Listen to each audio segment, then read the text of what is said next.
ভাগ করেছিল, দেশ ভাগ হলো, বাংলা হলো। আজও আমাদের দেশ ভাগের যে সমস্যা আমরা মেটাতে পারিনি। আজও যে মানুষ, ছিন্নমূল মানুষ দেশ ছাড়া হলো, গ্রাম ছাড়া হলো, তাদের সমস্যা মিটল না। ওরা সমাধান করবে না, তার বদলে কি করছে? নতুন সমস্যা, সিএ, এনআরসি, তাই তো, ডিটেনশন ক্যাম্প, বি ভোটার। আসামে দেখছেন না? বলে দাঁড়াও, তুমি নাগরিক কি নাগরিক নয় সেটা ঠিক করতে হবে। তুমি ভোটার কি ভোটার না সেটা ঠিক করতে হবে, বুঝছে না? প্রতিদিন এই করে চর্চা হচ্ছে। গত ভোটের তাই হয়েছিল, একা ছিচি কেন বলেছিল? দিল্লি আর কলকাতা মিলে এমন আবহাওয়া তৈরি করলো, এই সি আসছে, এনআরসি আসছে, এনপিআর আসছে। বলেছিল না দিলীপ ঘোষ, বাংলার 2 কোটি মানুষকে সীমানা পার করে দেবো। মোদী বলেছিল পোশাক দেখে দেখা যায় কে লুঙ্গি পরে। তার মানে পোশাকের নামে, ভাষার নামে, ধর্মের নামে, খাদ্যের নামে মানুষকে ভাগ করছে। এই যে মব লিঞ্চিং হচ্ছিল, জুনেদ 1 লাখ, সব খুন হলো না? গোটা দেশে হলো, আমাদের রাজ্যে হলো। 2017 সালে 2019-এর ভোটের আগে 17 জন মানুষকে খুন করেছিল এই রাজ্যে। আর তারপরে মানুষকে বোঝালো, দেখো এটা হচ্ছে বিজেপি আর তৃণমূলের মধ্যে লড়াই, সাজানো লড়াই। কে বিজেপি, কে তৃণমূল? আজকে যে আপনাদের এখানে বিজেপি এমপি এবং কেন্দ্রের মন্ত্রী, সে বিজেপি, সে তৃণমূল ছিল না? আমি ভুল না বলি, তৃণমূল ছিল না? আজকে যারা তৃণমূল, তারা তৃণমূল ছিল? তৃণমূল মানে কি? মমতা ব্যানার্জি বলেছিলেন কংগ্রেস দলটা পুরনো হয়ে গিয়েছে, বুড়ো হয়ে গেছে, দাঁত পড়ে গেছে, লোক নেই, কামড়াতে পারছে না, খামচাতে পারছে না, তাহলে একটা পাওয়ার প্যাক তাগড়া কংগ্রেস তৈরি করতে হবে। অনেক পুরনো কংগ্রেসে মনে করেছিলেন যেমন বাজারে নতুন সাবান আসে, পুজোয় যেমন নতুন জামা আসে, নতুন জুতো আসে, ওরা বললো আগা নয়া কংগ্রেস, তৃণমূল কংগ্রেস। এবার একেবারে লাল ঝান্ডাকে বঙ্গোপসাগরে ফেলে দেবো বলেছিল না? কংগ্রেসের নাম নিয়ে বিজেপির সঙ্গে যাওয়া যাবে না, তাই সাইনবোর্ড পাল্টে বলল তৃণমূল কংগ্রেস। শুধু এই জন্যই যাতে বাজপেয়ী আদবানির সঙ্গে গিয়ে, মমতা নিজেই বলেছিলেন না বিজেপিকে নিয়ে এসে মহাজোট করবো, সিপিএম এর বিরুদ্ধে লড়বো। আরএসএসকে বলেছিলেন না তোমরা দেশপ্রেমিক, আমাকে যদি একটু সাহায্য করো তাহলে সিপিআইএম কে বাংলা ছাড়া করে দেবো। আরএসএস বলেছিল তথাস্তু, আমি তোমাকে সব দেবো। দুর্গা বলেছিল না, এই যখন দুর্গা পূজা আসছে তো, দুর্গা দেবী যেমন আলাদা নয়, দেখবেন দশভুজা, তাই তো, 10 রকমের অস্ত্র থাকে। হ্যাঁ, ওই রকম মমতা ব্যানার্জিকে আরএসএস বলেছিল আহারে বেচারির তো 2টো হাত। আর তার অনেক গল্প ছিল, এই সিপিএম মেরেছে, মাথা ফাটিয়েছে, পুলিশের বলছেন না কত রকমের অপারেশন হয়েছে, এখানে মেরেছে, ওখানে মেরেছে। আর এই ভোটে পা খোড়া দেখিয়ে হুইল চেয়ারে বসে ভোট করেছিল। আর সেদিন যখন বলছে আমার এখানে মেরেছে, এখানে মেরেছে, পায়ের চোখটা ভুলে গিয়েছে। নকল রেখাই হয়, পায়ের কথাটা বলছে না, পেটে বলছে, মুখে বলছে, মাথায় বলছে, পিঠে বলছে। আরে নাটকটা এরকমই হয়। তাহলে যে নাটকটা বাংলার বুকে হলো, ওটা বিজেপি আর তৃণমূল মিলে করেছিল।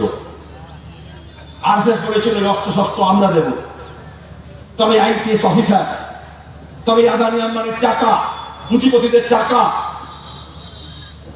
তারপরে একেবারে এসইউসি, নকশাল, মাওবাদী, জমিয়তুল উলামা হিন্দ, জামাতে ইসলামী, আরএসএস, কংগ্রেস সব শেয়ারে এক হয়েছিল না? সবাই মিলে বলেছিল লাল হটাও, দেশ বাঁচাও। লাল ঘটলো কিন্তু দেশ বাঁচলো না। আজকে দেশকে যদি বাঁচাতে হয় আবার লাল ঝান্ডাকে মজবুত করতে হবে। অনেকে বলবে সেলিম ভাই সব তো বললেন, তাহলে লোকেরা বোকা হয়ে গেল কেন? পরিবর্তনের নামে সবে চলে গেল কেন? আরে অনেক প্রলোভন দেখার জন্য হয়েছিল। এই যে এখন যেমন বিজেপি বলছে না কেন্দ্র শাসিত রাজ্য হবে, নতুন একটা মহারাজা হবে, একটা রাজা হবে, তাই না, আলাদা রাজ্য হবে। আচ্ছা মমতা ব্যানার্জি বলেননি কিষেনজি আসবে, জঙ্গলমহলে আলাদা রাজত্ব করে দেবো, কেন্দ্র শাসিত অঞ্চল করে দেবো, ওই ঝাড়গ্রাম পশ্চিম মেদিনীপুর, বাঁকুড়া, পুরুলিয়া, যেখানে শালকি সোরেনকে খুন করেছিল, যেখানে আমাদের 350 কমরেডকে খুন করেছিল, মিথ্যা মামলা দিয়েছিল। এই যে কুল্লরা মন্ডল কদিন আগে ছাড়া পেল। সব বিচার হবে। জ্ঞানেশ্বরী কাণ্ড, ট্রেনকে উড়িয়ে দিল, 169 জন মানুষ মারা গেলেন। এখন মমতা ব্যানার্জি বলছেন এদিকে বামফ্রন্টের ফাইল নেই, ওদিকে আলমারি নেই। আমি চ্যালেঞ্জ করে বলছি, তাহলে জ্ঞানেশ্বরী কাণ্ডে 169 জন মানুষের মারা গিয়েছিল, তার তদন্ত কেন হলো না? ফাইল কোথায় গেল? খুঁজে বার করুন। এজন্য বলছি, আজকে আবার দেখবেন ওই একই পুরনো মদ নতুন বোতলে দেওয়ার চেষ্টা করা হচ্ছে। মমতা ব্যানার্জি তখন বিমল গুরুংকে দেখিয়ে বলেনি, বিমল গুরুং বলেনি আমি তৃণমূলের পক্ষে, কারণ আলাদা রাজ্য দেবে, গোর্খাল্যান্ড দেবে। গত 30 বছর ধরে গোর্খাল্যান্ডের নামে পাহাড় আর সমতলের মানুষের মধ্যে বিভেদ করেনি, বাঙালি আর নেপালের মধ্যে ঝগড়া লাগায়নি, গোর্খাল্যান্ড হয়েছে। তাহলে কালকে কোচবিহার হবে? ভোট বার করার জন্য বলছে মমতা ব্যানার্জি। ভোটের আগে, গত ভোটের আগে, লোকসভা ভোটের আগে, বিধানসভা ভোটের আগে রেলমন্ত্রী থেকে সব এই কারখানা হবে, ওই কারখানা হবে, হুইল অ্যাক্সেল কারখানা হবে, উত্তরবঙ্গে কারখানা হবে, শিলান্যাস করেননি, পাথর পোতেননি। হয়েছে একটা কারখানা। আচ্ছা, তৃণমূল করেনি, বিজেপি করেছে, বিজেপি সরকার এসছে। 10 বছর আগে, 12 বছর আগে বলতাম উত্তরবঙ্গে চিকিৎসার ব্যবস্থা নেই, তাহলে এইমস করতে হবে, তাই তো? এইমস থাকে, হাসপাতাল করতে হবে। আমি তো রায়গঞ্জের এমপি ছিলাম, সব হয়ে গেল প্রিয়দাস মুন্সি থেকে।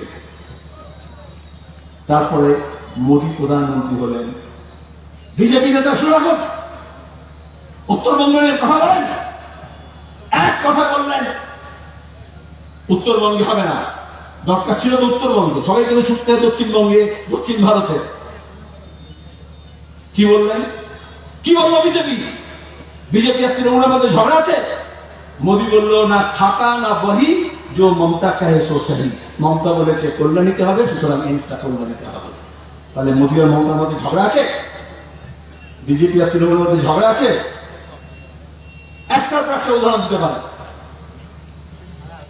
এখন বলছে না, যেমন কংগ্রেস থেকে তৃণমূল করেছিল বিজেপির সঙ্গে যাওয়ার জন্য, এখন দেখবেন ভাইপো বলছে না নতুন তৃণমূল হবে।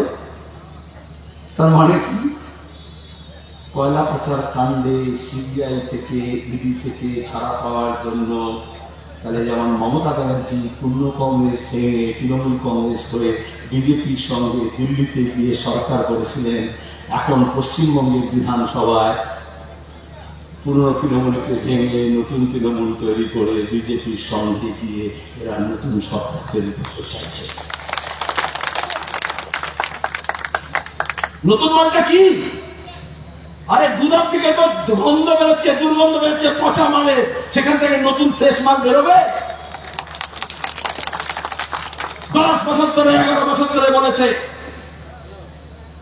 এসএফআই কলেজে ঢুকতে পারবে না, বামপন্থী ছাত্র সংগঠন করতে পারবে না, পাড়ায় পাড়ায় যুব ফেডারেশন করতে পারবে না, কারখানায় ইউনিয়ন করতে পারবে না, প্রতিবাদ করতে পারবে না, মিছিল করতে পারবে না, দাবি করতে পারবে না। ইটভাটার শ্রমিক হোক, বিড়ির শ্রমিক হোক, রিক্সা চালক হোক, ভ্যান রিক্সা চালক হোক, আইসিডিএস এর কর্মী হোক, মিড ডে মিলের কর্মী হোক, স্কিম ওয়ার্কার হোক, বলেনি মমতা ব্যানার্জি মুখে লুকোপ্লাস লাগিয়ে রাখবেন, কেউ কোনো কথা বলবেন না। কেন বলেছিল? কেন বলেছিল মুখে বন্ধ রাখুন? কেন মাস্টার দিয়ে, পুলিশ দিয়ে কেন বলে মিটিং করতে পারবেন না, সভা করতে পারবেন না? যে পুলিশ দলদাস, তৃণমূলের একটা ছোট সভা হলে পারলে গিয়ে একদম বাঁশ পুঁতে দেয়, ফেস্টুন লাগিয়ে দেয়, ঝান্ডা লাগিয়ে দেয়। আর সেই বামপন্থীদের মিটিং হলে ডান্ডা নিয়ে নিচে বলে মিটিং করতে দেবো না, মিটিং করতে দেবো না, বলে না? কেন বলে? অনেকে বলে চোর চোর হচ্ছে না, টাকা ভাড়া পা বেরিয়েছে, সব বলেছে, আমরা বলবো না, আপনারা সবাই জানেন। আমি বলি না, চোর বলবে না, তাহলে চোরেদের অপমান হবে।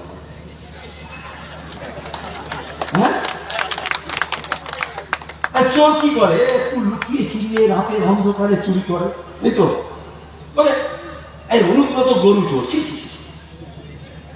রাতের গরু চোর, খারাপ কাজ করে। এরা সামান্য গরু চোর না, হয়তো গরু চোর তো পাট্টার করে, তাই তো? হ্যাঁ, গৃহস্থের বাড়িতে গরু নিয়ে যায়, এরা পালকে পাল গরু, তাই তো? বিএসএফ এর অফিসার পুলিশের এসপি, আইপিএস অফিসার, আইএস দেখেননি ছবি নিয়ে বলে পুলিশকে বলছি 2 ঘন্টার মধ্যে এটা কি হলো, কর্ম হয় না। যদি কর্ম হতো তাহলে এই চোরদের বাড়িতে কুচবিহার থেকে, রায়গঞ্জ থেকে, উত্তরবঙ্গ থেকে, দক্ষিণবঙ্গে তৃণমূলের বড় বড় নেতাদের বাড়িতে গিয়ে টাকার পাহাড় জমতো না। পুলিশের গাড়িতে সবাইকে জিজ্ঞেস করে বলুন, যারা সেটজি আছে বলে ঠিক নেই চলা। যারা বলেছিল মোদীজি আएंगे अच्छे दिन लाएंगे, বলেছিল না বিদেশ থেকে কালো টাকা নিয়ে আসবে, সাদা সবাইকে দেবে 15 লক্ষ টাকা করে। যারা বলেছিল মোদি হ্যাঁ তো মুমকিন হ্যাঁ বলেছিল, তাকে যখন জিজ্ঞেস করি আর সবাই আসছে কেনাকাটা করছে, আমাদের লোকেরা এখন এত গভীর হয়ে গেছে, রাস্তা উঠছে গেছে, আপনার দোকানের সামনে দাঁড়িয়ে গেছে, আপনাদের খদ্দের অসুবিধা হবে। সব জায়গায় দেখলাম দোকানদাররা চিৎকার করে বললো, না না আপনি বলুন, কোনো খদ্দের নেই, আমরা এমনি বসে আছি, কোনো লোকের কাছে নেই, কেনা চান। ওই দোকানগুলো জিজ্ঞেস করুন কোন দলে, সেটা বড় কথা না, দেশের অর্থনীতির অবস্থা চৌপাট। ছোট ছোট বাচ্চা ধরো হাত হয়ে গেছে, কারো পা হয়ে গেছে, কারো পা হয়ে মারা গেছে, কি হয় বলে ওই ছোট বলের মতো জিনিস বাঁধা ছিল, হচ্ছে জানেন ওটা বোমা, বোমা থাকে না, পড়ে ফেলে দেয়, রেখে দেয়, হ্যাঁ, তারপরে ও বল হয়ে গেছে, ওরা খেলনা হয়ে ওটাতে পা মারে, হাত মারে, তো খুলে তৈরি দেয়। বড় কেউ যদি না যেটা বাংলাকে ভেঙে গুড়িয়ে দেওয়ার যে বোমা ছিল, ওটাকে বুদ্ধিজীবীদের কোলে দিয়ে, তাই তো এমন করে সাজিয়ে দিয়েছিল, লোকেরা একটু হাতে তুলে নিয়ে বললো দেখি তো এটা কেমন আছে। এখন দেখছেন বোমা হয়েছে, বাজারের অবস্থা খারাপ, জিনিসের সিনেমায় দেখবেন, নাটকে দেখবেন, ব্যাংকে দেখবেন, ডাকাতি আসেন, ডাকাত করে, তাহলে কি করে রাতের অন্ধকারে আসে, দিন দুপুরে একদম বন্দুক ঠেকিয়ে মাথায় বলে একদম 50 নট, কেউ কোনো কথা বলবে না, বলে না, তারপরে সব মালটাল মাথায় বন্দুক ঠেকিয়ে দিয়ে বলেছে কেউ প্রতিবাদ করবেন না, মুখে লিকোপ্লাস রাখুন, একদম চুপ করে থাকুন, কারণ আমরা এখন ডাকাতি করতে নেমেছি। এবং এই 12 বছর ধরে দিনহাটার ভোটের নামে কি করেছে, ভোট চুরি করেছে, কি করেছে তৃণমূল? চোর ধরো, জেল ধরো আমরা বলিনি, আমরা কেন বলবো পুলিশকে উঁকি দেওয়া হয় কেন? মানুষ কম খেয়ে না খেয়ে টাকা দেয়, ট্যাক্স দেয়, সেই টাকা দিয়ে এই পুলিশগুলো দাঁড়িয়ে দেখে 2 চাকা থেকে কত টাকা তুলবো, 4 চাকা থেকে কত টাকা তুলবো, 8 চাকা থেকে কত টাকা তুলবো, সব রেট করে দিয়েছে। কি টাকা দিয়ে আপনার হাততালি মারেন নাকি? ঘেন্না হওয়া উচিত। হ্যাঁ, আমার খারাপ লাগে ওই যে পুলিশগুলো তোলে, ওটা সব এটা তোলা গেছে কেন বলি, ওটা ওরা নিজেদের জন্য তোলে না, নিজের ধরে নিয়ে যায় না, টাকার পাহাড় হচ্ছে। এরা মানুষের দল, মা মাটি মানুষ বলে মনে করে আমাদের জীবনটা তো শেষ হয়ে গেল, ছেলের বিয়ে দেবো, বৌমা আসবে, একটা ঘর তুলতে হবে, নাহলে আলাদা একটা ঘর বানাতে হবে। চাকরি বাকরি পায় যারা, মাইনে দিয়ে তাদের আগে কষ্ট লেগেছিল, আর মিডিয়া গুলো বলে এইবার নতুন তৃণমূল আসছে। আরে বিজেপি তো নতুন তৃণমূল, তৃণমূল যখন পুরনো হয়ে গেছিল 5 বছর, লোকের তখন রাগ হয়েছিল। এই মুকুল রায়, এই শুভেন্দু, এই রাজীব ব্যানার্জি সেখানে বলেছে পুরনো তৃণমূল আছে, সেগুলোকে কেনা বেচা করে ওটাকে বলে রিসাইক্লিং ইন্ডাস্ট্রি, তাই তো? হ্যাঁ, এই যে লাল চেয়ারগুলো হচ্ছে এগুলো আমি প্লাস্টিক দিয়ে তৈরি হয়েছে, হলদিয়া পেট্রোকেমিক্যালস আমরা কারখানা করেছিলাম, ওই প্লাস্টিক দিয়ে হয়েছে। কিন্তু যেগুলো কালো প্লাস্টিক হয়, টাকা নিয়ে ধরা পড়ে, তাহলে বিজেপিতে গিয়ে কি সাধু বাবা হয়ে যাবে? সাধু বাবা হয়ে গেছে। পার্লামেন্টে আমি বলেছিলাম না, চিট ফান্ডে যারা টাকা চুরি করেছিল, চুরি বলে গেছে,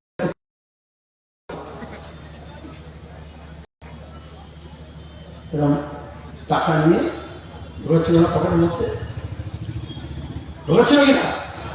একবার এদিকে যারা হিন্দু মুসলমান করে তাদের জন্য বলছি, বিজেপির নেতারা সেই স্বাধীনতার আগে থেকে পাকিস্তান আমার দিকে দেখে নামাজ করে না, এরা অনেক আছে। এখন মজা করে সবাই বন্দী দিয়ে এখানে থাকে, আগে খেতে আমাকে বললো দেখি আমরা না সিধা কড়াই বানাতে, আর মুসলমান ধরে না কড়াই উল্টা করতে। আমাকে যখন একদিন বলছে দেখো ভাই এটা ঠিক না, তো সামনে সৌগতরা এসেছিল, তাকে দেখে আমি বললাম যে দেখো বাংলায় আমি দেখি কলকাতার বাবুরা এরকম আছে অনেকেই, যে কোচাটা না সামনে বাঁধে না পেছনে বাঁধে না, পকেটের মধ্যে ঢুকিয়ে দেয়। এটা আমি বলেছিলাম। তারপরে যেদিন ওই টিভিতে দেখেছে টাকাটা পকেটের মধ্যে ঢোকাচ্ছে, लखनऊ के प्राप्त एमपी बीजेपी हमें फोन पे बोलছে अरे सलीम भाई आपसे बात नहीं होता बहुत दिन रखा, बोले आपका बहुत दूरदृष्टि है। ना हमको बोला था ना कि बंगाल का बाबू लोग पॉकेट में घुसाता है, हम नोट देखा रोज लोग पॉकेट में घुसाते हैं, सामने भी नहीं পিছে भी। আর এইসব কথা বলি বলে জ্বালা ধরেছে, তবে কি বলছে সিপিএম এর গায়ের চামড়া দিয়ে জুতো বানিয়ে বলছে না বানাবে না। হ্যাঁ, শুভ্রা ঘড়ি দেখেছেন, শুনেছেন নাম শুভ্রা ঘড়ি? পাত্রচারের দিকে যখন নিয়ে গিয়েছিল এই শ্রমিকদের হাসপাতাল নিয়ে শ্রমিকদের হাসপাতাল মনে রাখবেন, বড় লোকদের হাসপাতাল এমনিতে উদ্যানে নিয়ে চলে যায়। ইএসআই হাসপাতালে যে নিয়ে গিয়েছিল শুভ্রা ঘড়ি নাম মনে রাখবেন, পায়ে জুতো তুলে মারলো, জুতোটা চলে গেল, তার জন্য দুঃখ হলো না। কি বললো? বললো আমার দুঃখ হলো ওটা মুখে লাগেনি, মুখে লাগলে আমার। তারপর থেকে তৃণমূলের লোকেরা জাগরণে স্বপনে সবসময় জুতোই দেখছে, আর কিছু দেখতে পাচ্ছে। আগে বলতো ডান্ডা দিয়ে মারবো, বন্দুক দিয়ে মারবো, গুলি করে মারবো, এখন শুধু জুতো ছাড়া আর কিছু ভাবতে পারছে না। আপনাদের বলি, যখন পুজোর বাজারে নতুন জুতো কিনবেন দোহায়, পুরোনো জুতোগুলো ফেলে দেবেন না, ওগুলো তুলে রাখবেন কাছে, তাই তো? হ্যাঁ, আর এই বাবুদের যদি সাহস না হয়, তাহলে আমি গরিব মানুষ, যার ছেলে মেয়েকে পড়িয়েছে, টেট পাস করিয়েছে, বিএড পাস করিয়েছে, বামফ্রন্টের আমলে আমরা শিক্ষাকে অবৈতনিক করেছিলাম, যার ঘরের নানা নানি দাদা দিদি দাদি ঠাকুমা দিদিমা কোনদিন স্কুল কলেজে গন্ডি করে নিয়ে 34 বছর বামফ্রন্টের পরে আমরা জনশিক্ষা প্রসার করেছিলাম, শিক্ষাকে অবৈতনিক করেছিলাম, ক্লাস 12 পর্যন্ত ফ্রি করেছিলাম, বই দেওয়ার ব্যবস্থা করেছিলাম, ব্যাগ দেওয়ার ব্যবস্থা করেছিলাম, মিড ডে মিল চালু করেছিলাম। তারপরে গরিব ঘরের ছেলে মেয়েরা যাদের হাতে জমি ছিল না, ফসল ছিল না, ভূমি সংস্কার করা হয়েছিল, অপারেশন করা হয়েছিল, একবার যারা জমি পেয়েছিল যোদ্ধার জমিদারের বিরুদ্ধে লড়ে সৌভাগ্য মানুষ হতে পারে দলিল পেয়েছিল, একবার পায়ের তলায় মাটি খুঁজে পেলে সেই মানুষ তার মাথার উপরে চালা খোঁজে, তারপর মাথা উঁচু করে দাঁড়াতে শেখে। তারপরে মনে করে আমি তো সারা জীবন মাথা নিচু করে দাঁড়ালাম, আমার ছেলে মেয়ে পড়াশোনা করবে, শিক্ষা পাবে, মাথা উঁচু করে দাঁড়াবে। তারপরে এসএসসি হলো, মাদ্রাসা সার্ভিস কমিশন হলো, public service commission, forest service commission. তারপরে গরিব ঘরের, মধ্যবিত্ত ঘরে, নিম্নবিত্তের ঘরের ছেলে মেয়েরা, গ্রামের ছেলে মেয়েরা, বস্তির ছেলে মেয়েরা, শ্রমিকের ঘরের ছেলে মেয়েরা, কৃষকের ঘরের ছেলে মেয়েরা, তারা প্রাইমারি স্কুলের শিক্ষক হলো, মাধ্যমিক স্কুলের শিক্ষক হলো। একবার যারা একটু আপগ্রেড হলো, তাদের ঘরের ছেলে মেয়েরা বললো আমরা ইঞ্জিনিয়ার হব, ডাক্তার হব। আমরা বললাম কৃষকরা তো শুধু চাষবাস করবে না, তাহলে আর তো নতুন জমি পাবো না, দেশ ভাগ হয়ে গিয়েছে, বিশাল জমি চলে গিয়েছে, তাহলে কলকারখানা করতে হবে। কি চেয়েছিলাম আমরা? শ্রমিক কোথা থেকে আসে? জোয়ান থেকে আসে, কৃষকের পরিবার থেকে। তাহলে তার হাতে কাজ দিতে হবে। আমাদের বেকার ছেলে মেয়ে, তাদের দুটো হাত আছে, বুকে বল আছে, মাথায় মগজ আছে, মেধা আছে। গোটা দেশের মধ্যে বাংলার মানুষ তার বুদ্ধি, তার শিক্ষা, তার দক্ষতা আজও স্বীকৃত। তাহলে তারা জন্মেছে কেরালায় গিয়ে টাওয়ার বানাবে, কাশ্মীরে গিয়ে পাহাড় থেকে পাহাড়ের তার টানবে, রাজস্থানে গিয়ে মাটি খুঁড়বে, মহারাষ্ট্রে গিয়ে কুড়ির কাজ করবে, পরিযায়ী শ্রমিক হবে। আজকে গ্রাম বাংলায় তাকিয়ে দেখুন, প্রতিদিন স্টেশনে দেখবেন হাজার হাজার ছেলে মেয়ে পিঠে ব্যাগ নিয়ে সব যাচ্ছে ট্রেনের করে। কোথায় যাচ্ছে? অন্য রাজ্যে, ভিন রাজ্যে কাজ করতে। তবে আমাদের এখানে কারখানা চেয়েছিলাম, চেয়েছিলাম না। আমরা ক্ষুদ্র মাঝারি শিল্পে গোটা দেশের মধ্যে 1 নম্বর হয়েছিলাম। আমরা দিল্লির সঙ্গে লড়ে হলদিয়া পেট্রোকেমিক্যালস করেছিলাম। আমরা দিল্লির সঙ্গে লড়ে তিস্তা প্রকল্প, জাতীয় প্রকল্প ঘোষণা করেছিলাম। আমি রাজ্যসভা মেম্বার ছিলাম। দেবে গৌড়া গুজরাটের সরকারে আমরা সমর্থন করেছিলাম, যুক্তফ্রন্ট সরকার দিল্লিতে। তারপরে আমরা তিস্তা প্রকল্পকে জাতীয় প্রকল্প করেছিলাম। রাজ্য থেকে শুরু হয়েছিল টাকা কম, একটা ভাকরা নন্দন জাতীয় প্রকল্প হলো দেশ ভাগের পরে, কারণ পাঞ্জাব ভাগ হয়েছিল, তাতে পাঞ্জাবকে চেহারা পাল্টে গেল, তার সঙ্গে হরিয়ানা, তার সঙ্গে হিমাচল, তার সঙ্গে রাজস্থান, তার সঙ্গে দিল্লি, চেহারা পাল্টে গেল। আমরা চেয়েছিলাম উত্তরবঙ্গে তিস্তা প্রকল্প করে উত্তরবঙ্গের চেহারা পাল্টা। বিজেপি আর তৃণমূলের ঝগড়া, মোদী আর মমতা মিলে ঘাপটি মেরে চুক্তি মেরে রাতারাতি তিস্তা প্রকল্প বাতিল করলো। কোন তৃণমূলের এমপি, কোন বিজেপির এমপি একটা কথা বললো না, আজও বলে না। কি করছে তারা? তিস্তা প্রকল্পে কয়েক লক্ষ হেক্টর জমি প্রকল্প বাতিল হয়ে গেছে। আজকে তৃণমূল আর বিজেপির মধ্যে ঝগড়া কি? সেই জমিগুলো লুট হচ্ছে, সেই জমিগুলো নিলাম হচ্ছে। যেমন বন্ধ চা বাগানের খোলার জন্য লড়ছে না, বন্ধ চা বাগানের জমি নিয়ে, প্রমোটার নিয়ে, সিন্ডিকেট রাজ নিয়ে কিভাবে সেটাকে বিক্রি করা যায় তার ব্যবস্থা করছে।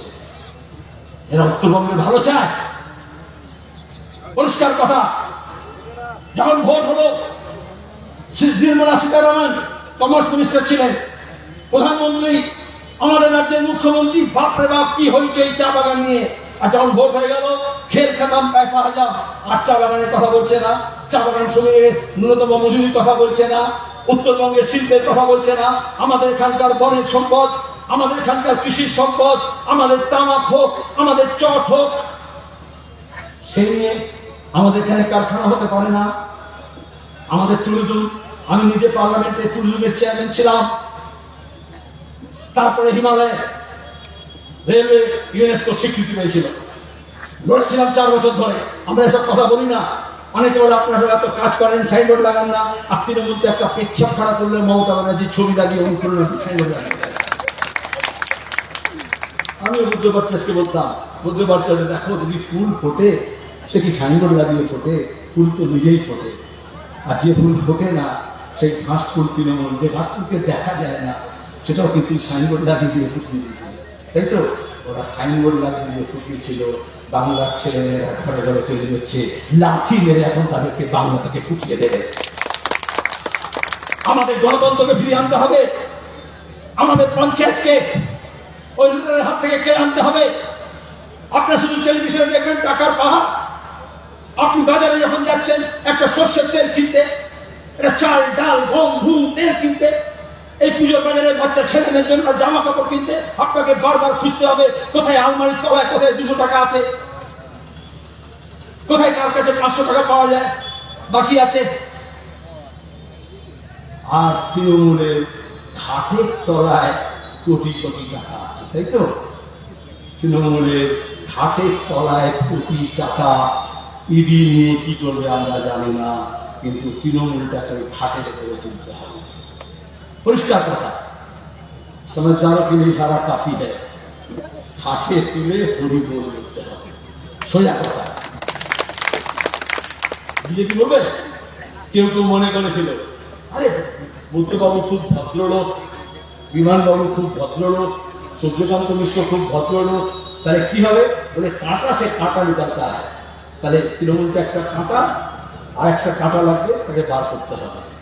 তারপরে ডেকে ডেকে বিজেপি। বিজেপিটা কি? বললাম তৃণমূলের রিসাইকেল, পুরানো মাল, তাই তো? অনেক সময় এরকম হয়, এই ঘাম টাম হচ্ছে তো গেঞ্জি গেঞ্জি আমার নতুন কি করে গেঞ্জি আনবো, সেই তখন কি একটু সেন্ট লাগে যায়, তাই তো?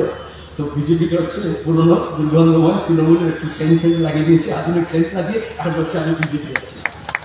আগে তৃণমূলের চোরকে বাংলার পুলিশ পাহারা দিত, সেই চোরটা যদি বিজেপি হয়ে যায় তাকে সেন্ট্রাল পুলিশ পাহারা দিত। দলটা পাল্টালো না, লোকটা পাল্টালো না, শুধু সিকিউরিটিটা পাল্টে গেল। এটা মমতা ব্যানার্জি আল করেছেন। মমতা ব্যানার্জি আল প্রথমে রেলওয়ে দিয়েছিলেন, বলেছিলেন বাংলার পুলিশকে ভরসা নেই, শুনে খুব বাংলা পুলিশ, তাহলে সেন্ট্রাল পুলিশ দরকার। তখন সেন্ট্রাল গভর্নমেন্ট বললো, তখনও কিছু নিয়মকানুন ছিল, বলে আপনি রাজ্যের লোক, রাজ্যের পুলিশ ছেড়ে আপনি কি করে সেন্ট্রাল পুলিশ পাবেন? বললো ঠিক আছে, কুছ পারোয়া নেই, আমি রেলমন্ত্রী আছি, আমি RPF কে দিয়ে পাহারা দেবো। বলে সে RPF নিয়ে এসেছিল, মনে আছে? হ্যাঁ, রেলওয়ে পুলিশ পাহারা দিচ্ছিল। এখন তৃণমূলের দেখবেন চার বিজেপিতে চলে গিয়ে সে চোর হোক, ধর্ষক হোক, লুটেরা হোক, চিটফান্ডের আসামি হোক, সারদার আসামি হোক, ওই শিক্ষক নিয়োগের আসামি হোক, ওই পুরনো পরিবহন মন্ত্রী, আমি বলছি এই রাজীব ব্যানার্জি যখন বিজেপি তৃণমূল থেকে বিজেপি গেল গত বিধানসভায়, মমতা ব্যানার্জি বললেন বন দপ্তরে যত নিয়োগ হয়েছে সব ফাইল আমার কাছে আছে, ওই রাজীব বেটা সব টাকা খেয়ে নিয়োগের দুর্নীতি করেছে। আবার যে রাজীব ব্যানার্জি ভোটের পরে তৃণমূলে চলে গেল, মমতাকে এবার জিজ্ঞেস করুন তোমার ফাইল কোথায় গেল? ওটা তো বাংলার ফাইল নয়। এই পরিবহন মন্ত্রী ছিল শুভেন্দু, এই যে এনবিএসটিসির কথা বলছিল পুরো তুলে দিল, সব ঠিকার লোককে নিয়েছে, এক একজনকে 35,000, 40,000, 80,000 নিজের পরিবারের লোকের নামে কন্ট্রাক্টরি কোম্পানি করে তার মাধ্যমে নিয়োগ করেছে। যে ড্রাইভিং জানে না তাকে ড্রাইভার করেছে, কন্ডাক্টর করেছে, বাস দিয়ে দিয়েছে। ওই ধর্মতলায় আজও দেখবেন কয়েকশো বাস পার্কিং করে রাখে, পুলিশ কোনো হাত দেবে না, গোয়েন্দাদের পুলিশ হাত দেবে না, কোনোটা শুভেন্দু নামে আর বেনামে। যেমন অনুব্রতের ডাম্পার আছে, যেমন পার্থর আছে, শুভেন্দুর আছে। তাহলে বিজেপি তৃণমূলকে শাস্তি করবে? আরে অভিষেক গেছে কোর্টে নিজের ভাইপো, মমতার ভাইপো আর ভাইপোর বউকে বাঁচানোর জন্য, তাই তো? তবে দেখলেন না 3 দিনের জন্য স্বস্তি পেয়েছে, 7 দিনের জন্য স্বস্তি পেয়েছে। এখানে কোনো কোনো লোক আছে বলে কি হয়, কি তৃণমূলে কানাগারি বলে কি করবো ভাই, জান নিয়ে টানাটানি ব্যস্ত থাকতে হবে, ওই জন্য একটু তৃণমূলে গেছি। এখন বুঝতে পারছে তৃণমূলের হাতে তৃণমূল খুন হচ্ছে। ওই যে বীরভূমের বোলপুরে বক্তৃতে গিয়েছিলাম রামপুরহাটে, তৃণমূলের লোকজন, ভাদু শেখের লোকজন প্রথমে উল্টো দল ভাদু শেখকে মারে, খুন করে, আর ভাদু শেখের লোক 14 জনকে পুড়িয়ে নিয়েছে। ক্লাস 4-এর বাচ্চা মেয়েকেও ছাড়েনি, তাদেরকে পুড়িয়ে মেরেছে। আর কিছু ঘটনা উপরে পুলিশ পাহারা দেয়, খুঁজে দেয়, আর মমতা ব্যানার্জি বলে কেউ যাবে না। তারপরে আমি সেখানে গিয়েছিলাম, ওই ক্লাস 4-এর বাচ্চা মেয়ে ইউনিফর্ম পরা ছবিও দেখেছিলাম, আর তার পোড়া হাড়গুলো দেখেছিলাম। সেই দিন আমরা শপথ নিয়েছিলাম, তবেই বলেছিলাম যারা বাংলার মানুষের ঘুম কেড়ে নিয়েছে তাদের রাতে শান্তিতে ঘুমোতে দেব না। কার ভরসা করেছিলাম? নিজের ভরসায়? কার ভরসা করেছিলাম? শুধু অনন্ত রায়ের ভরসায়, তমসের আলীর ভরসায়, আপনাদের ভরসায়? সে তো বটেই, কিন্তু আরো অনেক মানুষ যারা এখানে মিটিংয়ে আসেননি, যারা দূরে শুনছেন, যারা এখনো আমাদের কথা কানে নিচ্ছেন না, তাদেরকে বলছি আজকে আমাদের বাংলাকে যদি বাঁচাতে হয়, তার সংস্কৃতিকে যদি বাঁচাতে হয়, তার রুটি রুটিকে যদি বাঁচাতে হয়, তার গ্রামকে যদি বাঁচাতে হয়, হাতে হাত ধরতেই হবে, কাঁধে কাঁধ মেলাতেই হবে, লাল ঝান্ডা উঁচুতে ধরতেই হবে। কারণ এটা আমাদের রাজ্যকে বাঁচানোর ব্যাপার। বিজেপি রাজ্য বাঁচাবে না, সে বলছে ভাগ করে দাও। ব্রিটিশ বাজায়নি ভারতকে, বলছে ভাগ করে দাও। ভাগ করে দিলে সমস্যার সমাধান হয় না। ভারত পাকিস্তান দুটো আলাদা দেশ হয়েছে, পাকিস্তান ভাগ করে বাংলাদেশ আর ভারত হয়েছে। একটা ঘরকে ভেঙে 3 টুকরো করা হয়েছে, তাদের 3টে ঘরেই শান্তি হয়নি, উন্নতি হয়নি। পাকিস্তানের বন্যায় লোকে ডুবছে মরছে, বাংলাদেশেও সাম্প্রদায়িক শক্তি মাথা চাড়া দিয়ে উঠছে, সেখানে হিন্দু সংখ্যালঘু মানুষের উপর অত্যাচার হচ্ছে। আর এখানে এই দেশে ধর্মের নামে, ভাষার নামে সংখ্যালঘু মানুষকে বলা হচ্ছে তুমি নাগরিক না, তুমি কি খাও কি করো, তাই নিয়ে তো চলছে রাজনীতি। আমরা বলছি মানুষের কাজ দাও, কৃষককে ফসলের দাম দাও, সেচের ব্যবস্থা করো, বন্যা রোধ করো, শিক্ষার অধিকার দাও, স্বাস্থ্যের অধিকার দাও। যারা শোষক, যারা লুটেরা, তারা লুট করছে। তৃণমূলের লুটের টাকা দেখতে পাচ্ছেন, কারণ ইডি সিবিআই বিজেপির দপ্তরে হামলা দিচ্ছে না। বিজেপির যে কোনো নেতার বাড়িতে গেলেও তৃণমূলে যত ছোট পাহাড় দেখছেন, তার থেকে বড় পাহাড় বিজেপির নেতা মন্ত্রীদের বাড়িতে পাবেন। লিখে নিন, বিজেপির দিল্লির অফিসে গেলে টাকার পাহাড় দেখতে পাবেন। ভোটের সময় হয় না, টাকা বিলি করে না, টাকা বিলি করে মানুষকে কেনে না, মানুষের বিবেককে কেনে না, গুন্ডা বদমাইশকে নিয়ে আসে না, পুলিশকে ঘুষ দেয় না। তৃণমূল বিজেপি আলাদা না, এরা লুটেরা। বাংলায় দিদির লুট আর দিল্লিতে মোদির লুট। আমাদের রাষ্ট্রে এত শিল্প কল কারখানা বেঁচে দিচ্ছে। বলেছিল রেলের যোগাযোগ ভালো করে উত্তরবঙ্গে, এই জন্য ভোট দিয়েছিল না বিজেপি। কটা নতুন রেল রয়েছে?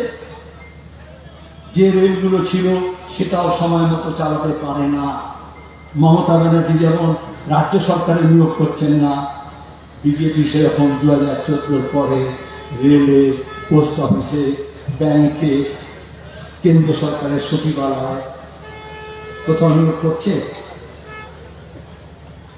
ওরা রেল বেছে দিচ্ছে, মমতা ব্যানার্জি ট্রাম বেছে দিচ্ছেন, বাস বেছে দিচ্ছেন। এখানে বলেছিল না মমতা ব্যানার্জি হেলিকপ্টার ফ্লাইট চালু করবো ভোটের আগে, কুচবিহারের বন্দর, বিমানবন্দর। আমি নিজে এক সময় সিভিল এভিয়েশন চেয়ারম্যান ছিলাম, বলেছিল বাবুঘাটে আর কুচবিহারে এই প্লেন চালু করে দিল, এয়ারপোর্ট হয়ে যাবে। এখন বলছে নতুন এয়ারপোর্ট করে দেবো, 2 বছর হচ্ছে, তাই তো? তাহলে কুচবিহার এয়ারপোর্ট কি হলো? এয়ারপোর্টটা কেন্দ্রীয় সরকারের, এখানে কেন্দ্রীয় সরকারের মন্ত্রী আছে, জিজ্ঞেস করলেন না, তৃণমূল পদার্থ করলো না। তাহলে বিজেপি কি করছে? বরঞ্চ গুয়াহাটি এয়ারপোর্ট যেটা সরকারের ছিল সেটা আদানিকে দিয়ে দিয়েছে। এরা চা বাগান রক্ষা করবে, শিলচরে আদানিকে দিয়ে নতুন এয়ারপোর্ট বানানোর নাম করে চা বাগানের উপরে বুলডোজার দিয়ে ঘর ভেঙে দিয়েছে। বুলডোজার বলতে গিয়ে আমার মনে পড়ে গেল, ভোটের সময় বিজেপি হোক বা তৃণমূল হোক, আপনার সামনে আসে ফুল নিয়ে, ছোট ফুল হোক বা বড় ফুল হোক, ফুলটা নরম তো, এই বিয়ে শাদিতে পুজোতে সব লাগে না, হ্যাঁ, জন্মদিনে জন্মদিনে, এবং ভোটের সময় তো কায়দা করে ফুল নিয়ে আসে। আর তৃণমূলের বন্ধুরা শুনে রাখুন, বিজেপি চিঠি দিয়ে তৃণমূলের জন্য বলেছিল, আদবানিজি বিজেপির প্রেসিডেন্ট ছিলেন, ইলেকশন কমিশনকে চিঠি লিখেছিলেন, তৃণমূল হচ্ছে আমাদের ছোট ভাই, নতুন পার্টি তৈরি হয়েছে, নতুন পার্টিকে সিম্বল দেওয়া হয় না, ভোটের 6 মাস আগে নতুন পার্টি হয়েছিল, আদবানি চিঠি লিখেছিল, ওরা আমাদের তৈরি হয়েছে, আমাদের সঙ্গে থাকবে, আমাদের চিহ্ন বড় ফুল, ওদেরকে ছোট ফুল দিয়ে দেওয়া। যেমন পুজোর সময় বড় ভাইয়ের জন্য ফুল প্যান্ট কেনেন আর ছোট ভাইয়ের জন্য হাফ প্যান্ট কেনেন, ওরকম কমল ফুলটা ছিল ফুল প্যান্ট আর খাস ফুলটা হচ্ছে হাফ প্যান্ট। এইভাবে ওরা দুটো দল তৈরি হয়েছিল। 60 বাড়াচ্ছে, এই জন্য দেখবেন আলাদা করে কিছু বলতে হয় না। তাহলে দেখাচ্ছে কি, ভোট যখন ঝগড়া হচ্ছে, টেলিভিশন চ্যানেলে দুটো ভাগ করে দিয়ে বিজেপি বনাম তৃণমূল, আজকাল বনাম করে না, হ্যাঁ, যেমন ভারত বনাম পাকিস্তান ক্রিকেট ম্যাচ হয় না IPL এ, ইস্ট বেঙ্গল বনাম মোহনবাগান, ওরকম ভোট আসলে গণন করতে হবে তো, তাহলে মোদী বনাম মমতা, তাহলে বিজেপি বনাম তৃণমূল, একটু লোক একটু গরম হয়ে যায়। আমাদের ভাষায় ছিল ও এবং, বাড়িতে যখন কথা বলেন কখনো বনাম বলেন, ভাই বনাম বোন বলেন, হ্যাঁ, মা বনাম বাবা, একটু ঝগড়া কি হয়? আমাদের সংস্কৃতি ছিল না। বাংলার সংস্কৃতি নদীমাতৃক দেশ, আমাদের সংস্কৃতি হচ্ছে জসীমউদ্দিনের, আব্বাসউদ্দিনের, নজরুলের, রবীন্দ্রনাথের, সুকান্ত, এখানে মেলবন্ধন, মিশ্র সংস্কৃতি। এই যে আমরা 5 মাথার মূল্য দাঁড়িয়েছিলাম, হ্যাঁ, কলকাতা আমি যখন এমপি ছিলাম, 5 মাথার মোহন বাজার আছে না, এগুলোকে মোহনা বলে। ত্রিপুরায় গেলে বলে দোমোহনী, ত্রিমোহনী, চৌমোহনী বলে না, এখানে 2 মাথা, 3 মাথা, 4 মাথা বলে না, 5 মাথা বলে না। তার মানে কি, ছোট বড় মাঝারি রাস্তাগুলো এসে মিলেছে।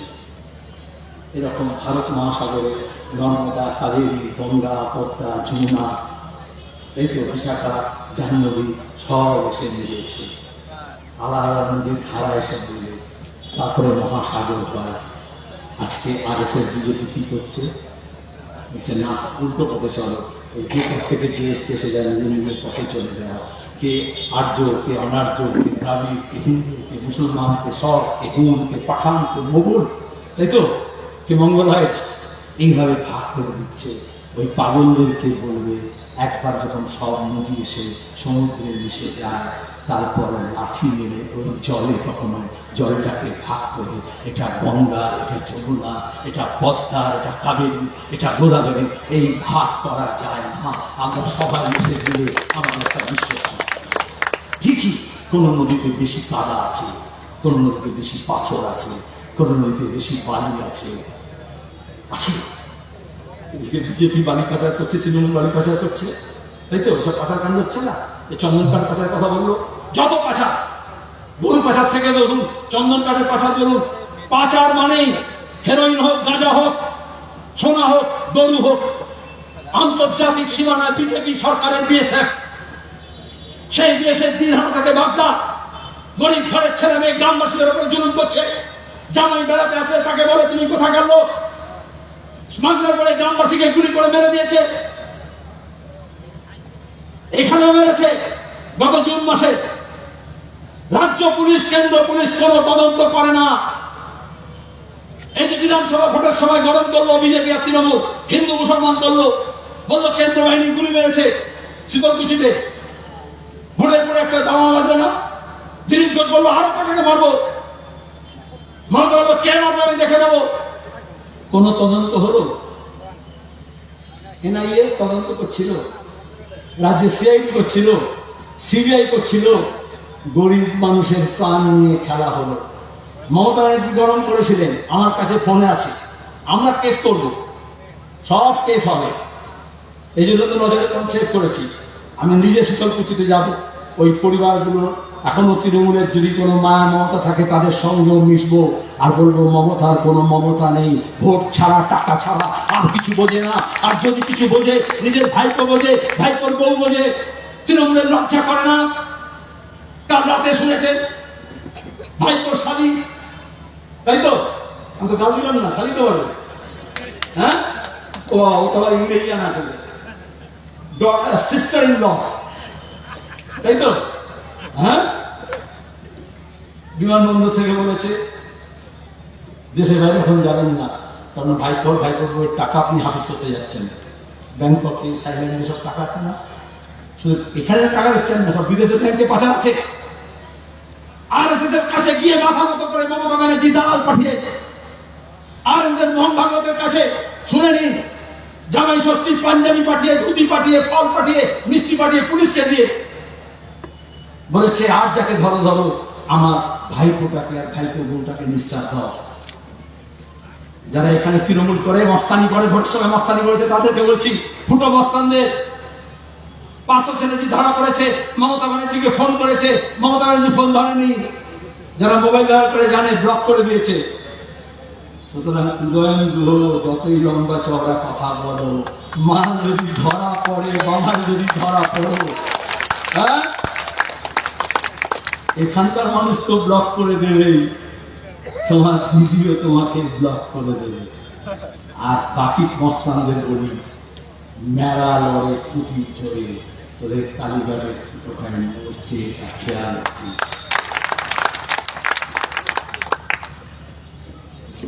ধোকা দিয়েছে। এই ভোটের সময় বলেছিল, আমি এরপরে কথা বললাম, আমাকে আনন্দ মনে করে দিয়েছিলেন দিনহাটা একটা কলেজ হবে বলেছিল না, দুটা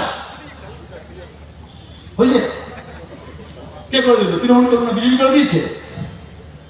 আরে আমাদের কৃষি বিশ্ববিদ্যালয় গেছে, বিধানচন্দ্র কৃষি বিশ্ববিদ্যালয়, বিধানচন্দ্রের নামে 10 বছর ধরে এমন চালিয়েছে, চুরি করেছে, নিয়ম মানেনি, তার স্বীকৃতি বাতিল হয়ে গেছে।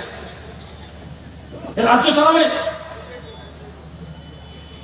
এরা চায় আমাদের শিক্ষাকে ধ্বংস করে দিয়ে প্রাইভেট স্কুল হবে, আমেঠি হবে, হেরিটেজ হবে, যেখানে বড় লোকের ঘরের ছেলেমেয়েরা পড়বে, আর গরিব ঘরের ছেলেমেয়েরা আবার যাতে পড়তে না পারে তার ব্যবস্থা করছে।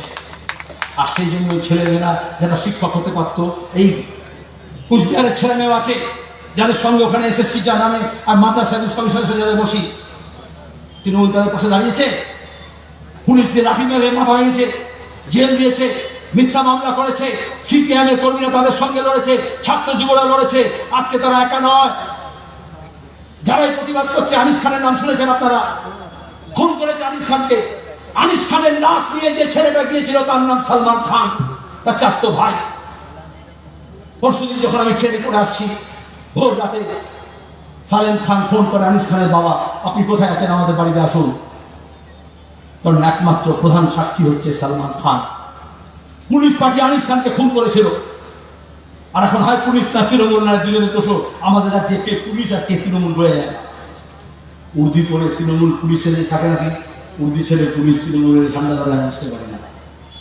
এই জন্য এখন তৃণমূল আর পুলিশ একসঙ্গে ধরবে। ছোটবেলায় আমরা চোর পুলিশ খেলতাম না, হ্যাঁ? এখন আর চোর পুলিশ কেউ খেলে না, এখন তৃণমূল পুলিশ খেলে। দুজন মধ্যে দান পাল্টে, তৃণমূলের কাজ পুলিশ করে, পুলিশের কাজ তৃণমূল করে। আমরা এখনো বলেছি 1 2 3 4, কি বলে বাচ্চারা? 1 2 3 4। আমরা এখনো পুলিশকে বলছি না। কিন্তু দেখেছেন আইপিএস অফিসারের ঘরে টাকা পাওয়া যাচ্ছে, আইপিএস কে তলব করছে, পুলিশের ওপর তলার কিছু অফিসার, সরকারের আমরা কিছু ওপর তলা, তারা এইসব জলজট চুরি করেছে। এজন্য আমি বলেছিলাম পঞ্চায়েতের আইনে আছে অন্তত বছরে 2 বার গ্রাম সভা, গ্রাম সংসদ ডাকতে হবে। বামফ্রন্টের আমলে হয়েছিল পঞ্চায়েত মানে শুধু প্রধান না, উপপ্রধান না, পুরসভা মানে শুধু কাউন্সিলর না, ওয়ার্ড কমিটি, অমনি হচ্ছে গ্রাম সভা। কিন্তু তৃণমূল গ্রাম সভা তুলে দিয়েছে, যেমন বিজেপি লোকসভা তুলে দিয়েছে, রাজ্যসভা তুলে দিয়েছে, মমতা বিধানসভা তুলে দিয়েছে। এখন যখন লোকসভা বিধানসভায় গ্রাম সভায় আলোচনা হয় না, আমরা রাস্তায় মাঝখানে ডেকে সভা করি না, লোকসভা না বিধানসভা, সবচেয়ে বড় গ্রাম সভা। গণতন্ত্রের এটা হচ্ছে বিকেন্দ্রীকরণ, মানুষের অধিকার দিয়েছে। আমি প্রেস কনফারেন্স করে বললাম আগস্ট মাসে 1 মাস সময় দিচ্ছি, গ্রাম সভার বৈঠক ডাকতে হবে। বিডিওর দায়িত্ব, এসডিওর দায়িত্ব, এডিএম এর দায়িত্ব, ডিএম এর দায়িত্ব, পাঞ্জাবের পঞ্চায়েতের এক্সিকিউটিভ অফিসারের দায়িত্ব। আর যদি 1 মাসের মধ্যে না ডাকো, তাহলে গ্রামের মানুষ যেমন সালিশ সভা ডাকে, ওরকম পঞ্চায়েতের বৈঠক ডাকবে। তারপরে বলবে বড় ঘরের টাকা কে পেয়েছে, ত্রাণের টাকা কে পেয়েছে, ঘরের টাকা কে পেয়েছে, ভাতার টাকা কে পেয়েছে, মজুরির টাকা কে পেয়েছে, জব কার্ডের টাকা কে পেয়েছে। সবার ভাগ থেকে, শুধু পার্থ রূপব্রত নয়, পাড়ায় পাড়ায় যে তৃণমূল চোর বলিয়েছে তাদেরও সব হিসেব কিটের বাইরে চলে আসবে। তাড়াতাড়ি পঞ্চায়েত বিভাগ 1 মাস পুরো হওয়ার আগে নোটিশ দিয়েছে, কান ধরে বলেছে নভেম্বর মাসের মধ্যে মিটিং ডাকবো। আমি গতকাল শিলিগুড়িতে আসার আগে পরশুদিন নজরের পঞ্চায়েত সিপিআইএম এর তরফ থেকে একটা নাম্বার দিয়ে নজরের পঞ্চায়েত আমরা চালু করেছি। সেই নাম্বার আপনারা হোয়াটসঅ্যাপে, সোশ্যাল মিডিয়ায় গণশক্তিতে দেখে নেবেন, আমাদের কমিউনিটি বলবে এখানে বলতে পারে। তারপরে সেই নাম্বারে যে কোনো মানুষ সরাসরি বলবে, শুধু পার্টি না, তৃণমূলের লোকজন বলছে। প্রতিদিন চিঠি পাচ্ছি যে মমতা ব্যানার্জিকে বলেছিলাম শোনেনি, প্রধানমন্ত্রীকে লিখেছি শোনেনি, অভিষেক ব্যানার্জিকে বলেছি শোনেনি, শুভেন্দুকে বলেছি শোনেনি, কিন্তু এইসব চুরি হয়েছে। চোরে চোরে সব সাঁটগাঁট বাঁধা আছে। আরে ইডি কটা আছে? এই যে গার্ডেন দিচ্ছে 134 নম্বর ওয়ার্ডের টাকা আছে, এটা কে বলবে? তৃণমূলের লোকেরাই বলে দিচ্ছে, আমাদের কাছে খবর দিচ্ছে, ইডির কাছে খবর দিচ্ছে, কারণ ওদের চোরাই মাল কে কোথায় রেখেছে ওদের লোকরাই খুব ভালোভাবে জানে। এই জন্য আমরা নজরে পঞ্চায়েত বলেছি কোনো দলের সার্টিফিকেট লাগবে না, তারা সবাই জানাবে, আমরা এই সব হদিশ পাবো। আমরা আইনি সহায়তা টিম করেছি, আমরা দরকার হলে আদালতে যাব, প্রশাসনের কাছে যাব, ওই গ্রামে যাব, পঞ্চায়েতে যাব, পঞ্চায়েতে চড়াও হব, পঞ্চায়েত ঘিরে হব। কারণ এই যে টাকাগুলো দিচ্ছেন না, আর এই ভোটের সময় মমতা বলে স্বাস্থ্যসাথী, ও বলে আয়ুষ্মান ভারত, এবারে আমি কৃষককে 2000 দিয়েছি, এবারে আমি কৃষককে 3000 দিয়েছি, এবারে এই ভাতা দিয়েছি 500 টাকা, এবারে ওই 200 টাকা দিয়েছি, বলে না মরে গেলে কি জন্মলে কি সব বলে না। আরে পয়সা আমার আপনা, টাকা প্রধানমন্ত্রী নয়, মুখ্যমন্ত্রী নয়, পঞ্চায়েতের নয়, মন্ত্রী নয়, পুরসভার নয়। আমরা জিএসটি দিই, আপনি খাবেন, কিনবেন, যা কিছু করবেন জিএসটি দেয় না। এখন তো খাদ্যদ্রব্য দিতে হয়, ওষুধও দিতে হয়, আর সেই জিএসটি হাফ ভাগ হয়, কিছু টাকায় মোদি, কিছু টাকায় দিদি, তারপর সেই টাকা আসে পঞ্চায়েতে, সেই টাকা আসে পুরসভায়, সেই টাকা আসে বিভিন্ন স্কিমে। বামফ্রন্ট আমলতায় আসতো, এখন ট্যাক্স অনেক বেড়ে গেছে, তাই তো সবাইকে জিএসটি লাগিয়ে দিয়েছে, পেট্রোল ডিজেলের দাম বেড়ে গেছে। তাহলে পয়সা টাকা, আমি যখন বিয়ে করতাম সবাইকে স্লোগান শোনালাম, ওটা দেশ জুড়ে সে টাকা, पैसा हमारा आपका, বাংলা বলতে হবে, সবাই বুঝতে তো? হ্যাঁ, पैसा हमारा आपका नहीं किसी का बाप का। হাততালি মারলে হবে না, আমি যেটা বলবো আপনার সমস্যা হচ্ছে তারপরে বলবেন। হ্যাঁ, पैसा हमारा आपका नहीं किसी का बाप का, আবার বলতে হবে, पैसा हमारा आपका, তাই তো? তাহলে ইডি সিবিআই সব টাকা বার করবে না, বাকি মানুষ যদি জোট বাঁধে তাহলে আমরা বার করতে পারবো। আর বিজেপির কাজ হচ্ছে এই মানুষ যাতে জোট না আমরা বলছি টালির চালের নিচে কি আছে দেখো, বিজেপি বলছে কুতুব মিনারের নিচে কি আছে দেখতে হবে, জ্ঞানপাপি মসজিদের নিচে কি আছে দেখতে হবে, তাজমহলের নিচে কি আছে দেখতে হবে। আরে মাথা খুলে মরে যাবি, ওখান থেকে কিছু পাবি না। তৃণমূলের ঘরের মধ্যে কি আছে ওটা দেখা যাবে, তো বিজেপির নেতাদের ঘরের মধ্যে কি আছে সেটা দেখা হবে। সিপিএম ওসব নাম দিয়ে দিয়েছে না সূর্য মিশ্র। আমরা পরের দিন কোর্টে গিয়ে এফিডেভিট দিয়ে বলেছি সিবিআই সিআইডি ইডি যাকে পারেন তাকে দিয়ে তদন্ত করান, ন্যায়টার নেই বাটপাড়ের ঘর, পরিষ্কার কথা, তাই তো। আর বিজেপি আর তৃণমূল দুজনেই গেছে একসঙ্গে কোর্টে গিয়ে বলেছে হুজুর আমাদের মাফ করে দিন, আমাদের কোনো তদন্ত করবেন না। হাইকোর্টে হয়নি, সুপ্রিম কোর্টে গেছে, ইনজাংশন নেওয়ার চেষ্টা করেছে। তাহলে ওরা মানুষকে স্বস্তি দিতে নেই, বিজেপি তৃণমূল এখন নিজে স্বস্তি হওয়ার চেষ্টা করছে। আর মানুষ যাতে একটা না হয় এই জন্য মানুষকে ভাগ করছে, মানুষকে আলাদা দ্বীপে পাঠিয়ে দিচ্ছে। ব্রিটিশ যেরকম স্বাধীনতা সংগ্রামীদের আলাদা দ্বীপে পাঠিয়ে দিতে রূপান্তরে আন্দামানে, এরকম হিন্দু মুসলমান উত্তরবঙ্গ দক্ষিণবঙ্গ কোচবিহার রাজবংশী আদিবাসী তপশিলি নেপালি ভুটানি এইভাবে ভাগ করে দিচ্ছে। আজ আলাদা দ্বীপে চলে গেলে আপনাদের শক্তি কমে যাবে। তাহলে দুদিন লুটে চলবে, মোদির লুটে চলবে। আর আপনারা সবাই যদি একসঙ্গে এসে মিছিলে সমবেত হন তাহলে চোরের ক্ষমতা কমে যাবে, লুটেরার ক্ষমতা কমে যাবে। বাম ফ্রন্ট মানে হচ্ছে এই সব মানুষকে একটা করা, যেমন মালা গাঁথা হয়, যেমন পুঁথির সঙ্গে পুঁথিকে জুড়ে দিয়ে সুতো দিয়ে হার করা হয়, লাল ঝান্ডা হচ্ছে এই সুতোর কাজ করে, যেখানে হিন্দু মুসলমান, যেখানে রাজবংশী তপশিলি আদিবাসী উত্তর দক্ষিণ এই জেলা ও জেলা তরুণ যুবক বয়স্ক নারী পুরুষ নির্বিশেষে সবাইকে নিয়ে আমরা মালা গাঁথি। মমতা ব্যানার্জি RSS তৃণমূলকে তৈরি করেছিল এটা বলেছিল এই সুতোটা ছিঁড়ে দাও, লাল ঝান্ডাকে দুর্বল করে দাও, এলোমেলো করে দেওয়া, লুটে ফুটে খায়, অনেক এলোমেলো করেছে, অনেক লুটেছে ফুটেছে। আমাদের আবার বলতে হবে আমাদের এই সুতোটাকে আরো মজবুত করতে হবে, তাই তো। এখন সুতো দিয়ে শুধু হাত টানা না, আলাদা না, এখন লাল ঝান্ডা রশি বানাতে হবে, আর তারপরে বলতে হবে দড়ি ধরে মারো টান, রাজা রানী খান খান। এই দড়িটা ধরে যেতে শক্ত করে টানতে পারি, এই জন্য আপনাদের কাছে এসেছি। অনেকদিন পরে দিনহাটা এলাম, অনেকগুলো কথা বললাম, আরও অনেক কথা বাকি আছে, আবারও আসবো। কালকে দেওয়ানহাটে রাতের বেলা তৃণমূলের কিছু মস্তান আমাদের কিছু কর্মীর উপরে হামলা করেছে। আজকে এই জমায়েতে আসার আগে সেই দেওয়ানহাটে কমরেডরা ছিলেন, তারা সেখানে দাঁড়িয়ে মিছিল করে বলেছিল আসতে দেবে না, সব গর্তে ঢুকে গেছে। সেখান থেকে মিছিল করে কমরেডরা এখানে এসছে, তাদেরকে লাল সালাম জানাই। এবং বর্ধমানে দেখেছেন আমাদের আবাস চৌধুরীকে জেল দিয়েছে, পৃথা তার বাবা তা আমার সঙ্গে ডিএফআই নেতা ছিল, শহীদ, তাকে খুন করেছে, তার মেয়ে শহীদের মেয়ে, তাকে ধরে চুলের ঝুঁটি ধরে আর লাঠি দিয়ে এই পুলিশ মেরেছে। সব ইয়াদ রাখা জায়গা, সব মনে থাকবে, প্রত্যেকটা শহীদের রক্ত বিন্দুর হিসেব আমরা নেব।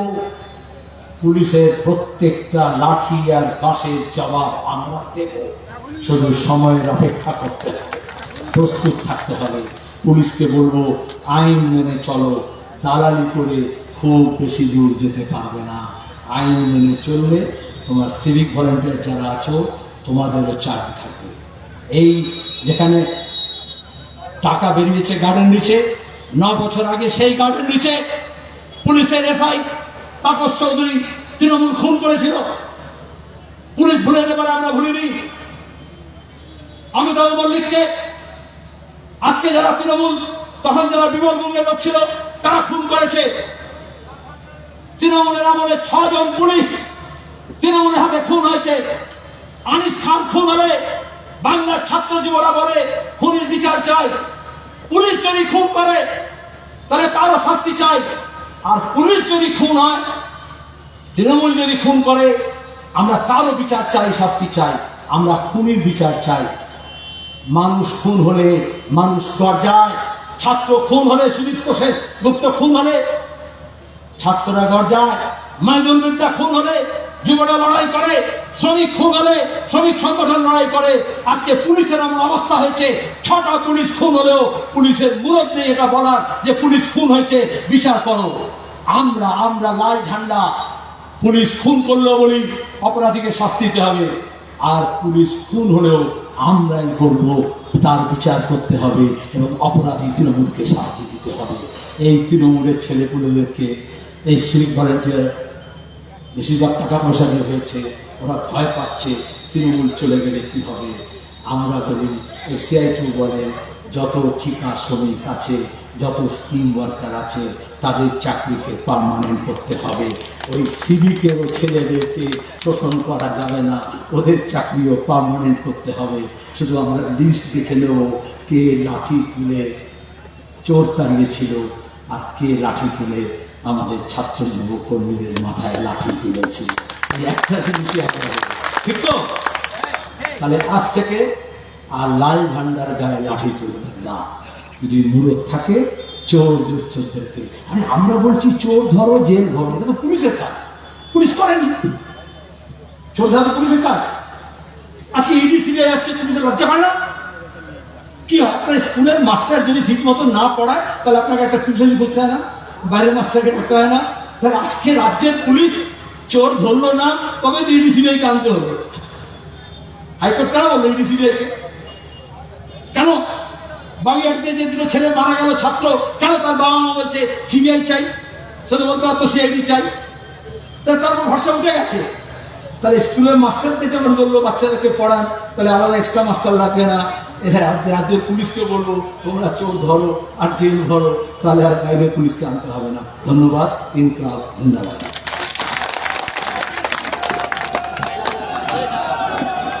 আজকের এই সমাবেশ